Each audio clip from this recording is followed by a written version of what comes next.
《蝴蝶多元草送别》，作者白居易。离离原上草，一岁一孤营。野火烧不尽，春风吹又生。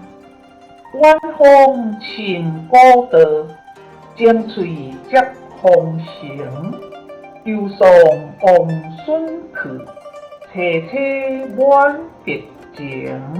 谢谢您的观赏，希望您会喜欢我为您制作的影片，请支持我，点击 subscribe， 然后再单击小铃铛。